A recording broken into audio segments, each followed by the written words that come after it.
Today is Holy Saturday. It's a strange day in the Christian year. In Christian theology, there are traditions that it's the day, of course, when the harrowing of hell happened.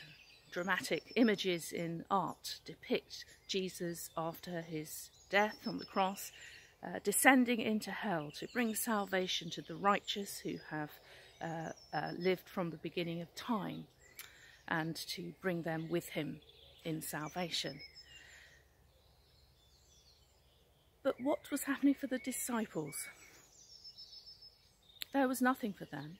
They were in the early stages of shock and grief. Just what had happened? Jesus had gathered them around the table for the Last Supper. He'd given them teaching about being one and showed them how to serve each other. He had called them to follow him and to be with him, and they just couldn't do it. And look what happened to him. He was betrayed, he was tried, he was killed in the most barbaric way. This is the day after for the disciples. They are in shock and grief, still scattered, still very alone, unsure, anxious. What's going to happen next? Behind locked doors, the scriptures said, the disciples retreated behind locked doors.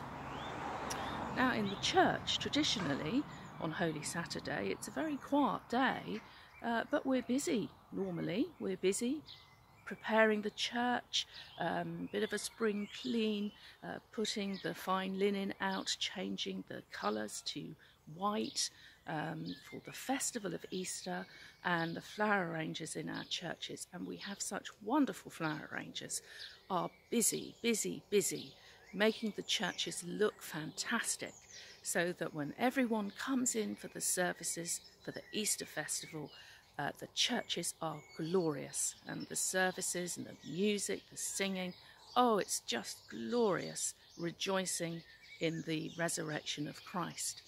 But this Holy Saturday, we can't do any of that. It's not part of our day today. It's just another day of not really being able to go out except for a walk or some exercise, staying at home. Not busy about the things that we do usually in church or in the rest of our lives on this bank holiday weekend. It's hardly noticeable.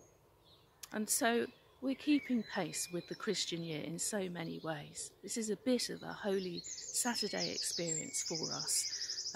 Some of us quite distressed by it. Some of us may have experienced illness or have loved ones who have. Some may be very ill at the moment. Some may be grieving. It's a very in-between time. We don't know when it's going to end. The disciples didn't know when their grieving would end. They didn't really know Jesus was going to rise from the dead. But on Holy Saturday, we do live in hope for us.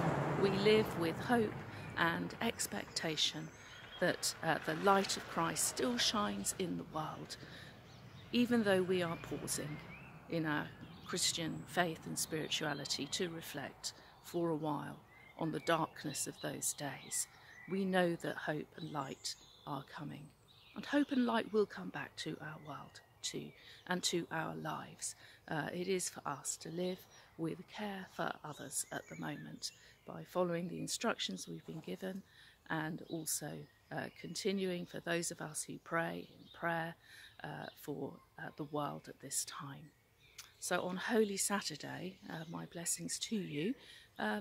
We will be meeting for worship in one of those newfangled online ways tomorrow at 11 o'clock on Easter Sunday, and if you want details of how you might join in that service, then please do let me know. But every blessing for this day. Amen.